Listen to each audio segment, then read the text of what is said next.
We're prepping the chicken barbecue here. As you can see, we lay down in the pits, the bags, Kingsford charcoal, then we put the Kingsford charcoal right on top. We'll soak the charcoal with lighter fluid. Let that soak in for a little bit. We'll light it up, and then we'll let it get a little hot, and then we're going to put the chickens on. As you can see, we have the chickens over here. They're all racked up. They're half chickens, raw. They're approximately 2 1/4, 2.5 pounds per half. This is one of our biggest fundraisers of the year. You can see the chicken over here on our prep table, and I can bring them over. They're just getting ready to go on now, and we put them on really tight. They're on top of a wire racking system. Then we close the cover, we clamp them shut, and they go onto the hot charcoal. And as we cook them, we turn them, sauce them, cook them, turn them, sauce them, cook them for about 2 hours, 2.5 hours until done. Okay. You get too much glare off this? No. Right now we're letting the fumes come off the charcoal. We're getting ready to light.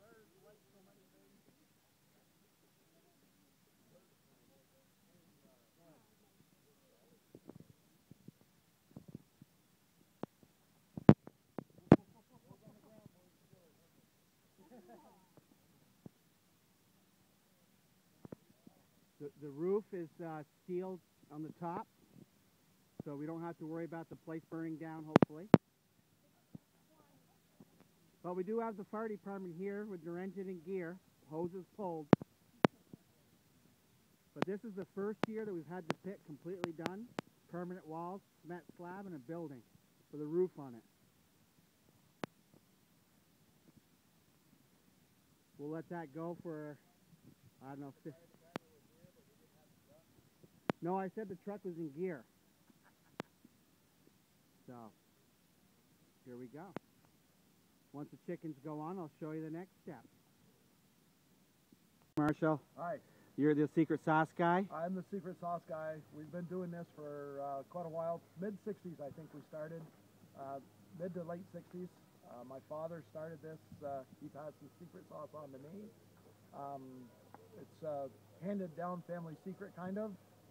We work it, simmers pretty good, and we have the best tasting chicken around, no doubt about it. That's great, and you're with the Franklin Fire Department. Franklin Fire Department, all the way, yes. There it is. Let's take a look at that. And what year did you start? How old were you when you started on the fire department? I started following my father around when I was 10 years old, when the fire department had started in 1964. And how old are you now? I am now 56 years old. Well, you look pretty good for 60. Thank you for the compliment. We know better, but that's okay. You're good for 60. And here's our secret sauce station. There is a little story about this. Marshall, do you care to talk about this for a quick minute on the story of the...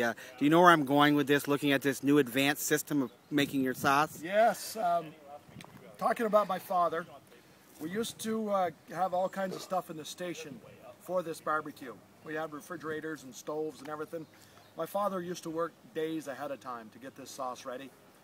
And when I took it over, the guys decided to clean one day when I wasn't there. And I came back in, and the refrigerators were gone, and the stoves were gone. And yeah, I had a pretty good hissy fit there. And they told me not to worry, they would take care of me. They ended up buying this cute little stove. And I will give them credit, it works well. It's a lot easier than it ever was. I don't have to work days ahead, and we just cook it the same day here and simmer it well. So yeah, the boys got me good on that one. That's great. Well, I'm glad you're doing the sauce. Thank you very much. Thank you. Some of the best tasting chicken in the world. For a secret sauce over here, this has to simmer for I don't know how many days, but not days, Marshall. How long? No, this is this started I don't know how many years ago.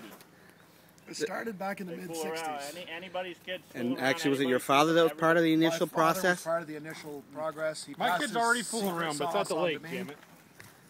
My father's been dead 15 years, so we've been doing it quite a while. That's great. Show you the progress here. This has probably been going for 5-10 minutes. You can see the charcoal turning white on the top.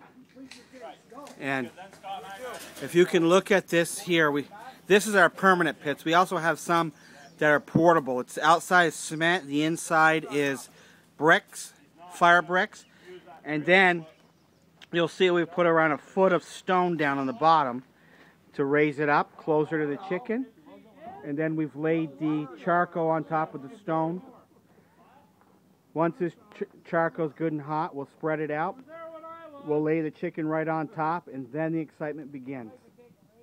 And you guys will enjoy some beautiful chicken in a couple hours.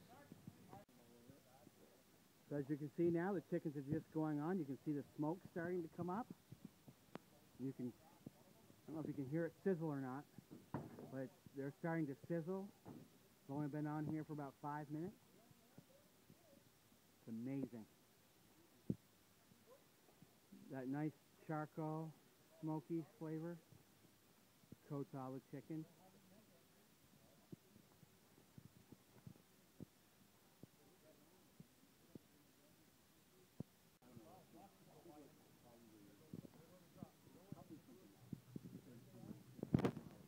We've got the smoke rolling out here very nicely. I'm going to back up so you guys can see the structure we built this year. It's amazing. You can hear all the boys in the background. They're on break right now waiting. But you can see it. It's an amazing structure built by volunteers.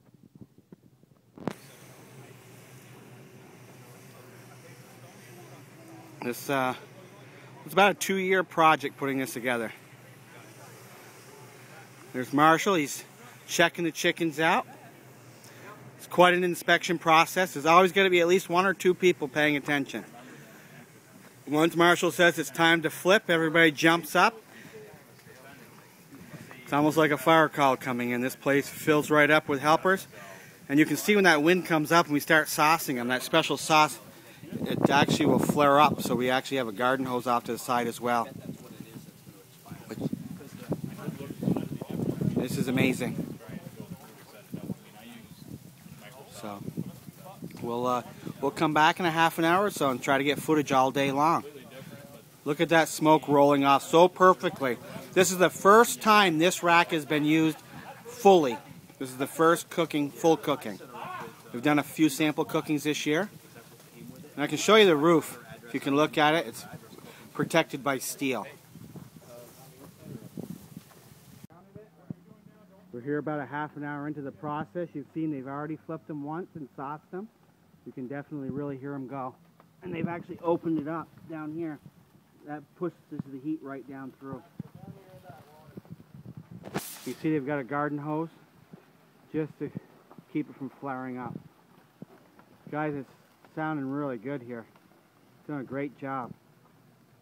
Brian? Down here. That end's off. Right now. See, everybody pays really attention. Let's take off right here. So I take it they're cooking pretty good, guys? Yeah.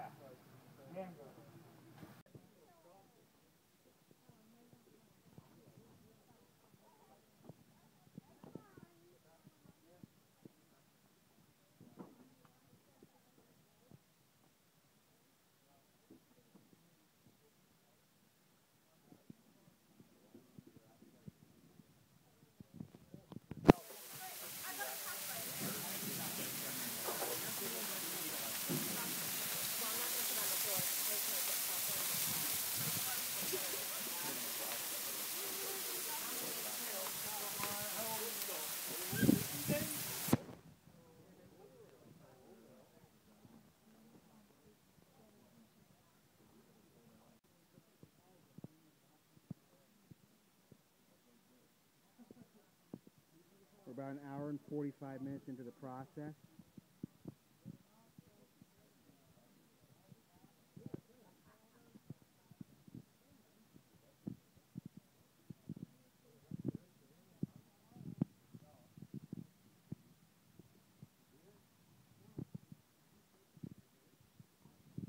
Okay, here we go. It's about every 15, 20 minutes or so the chickens get rotated. About every 10, 5 to 10. Get the sauce.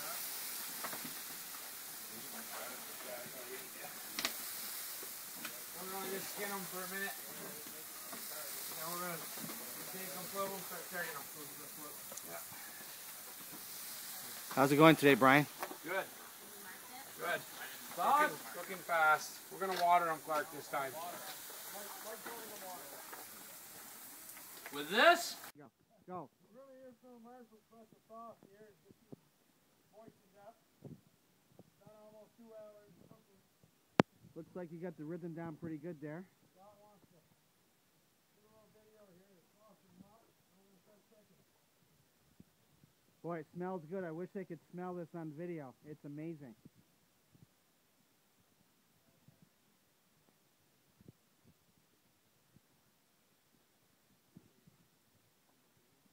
Looks like you've done this a few times before, Brian. Approximately how many chickens are we cooking right now? Something around 550 pounds. So we've got another full cooking like this. Another solid 6 days.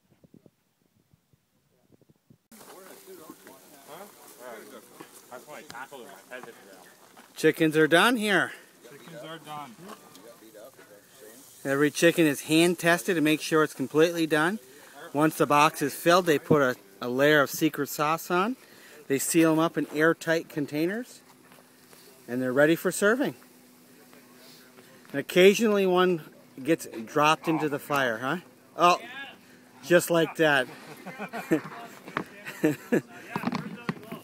So, and I'm sure they are out of this world.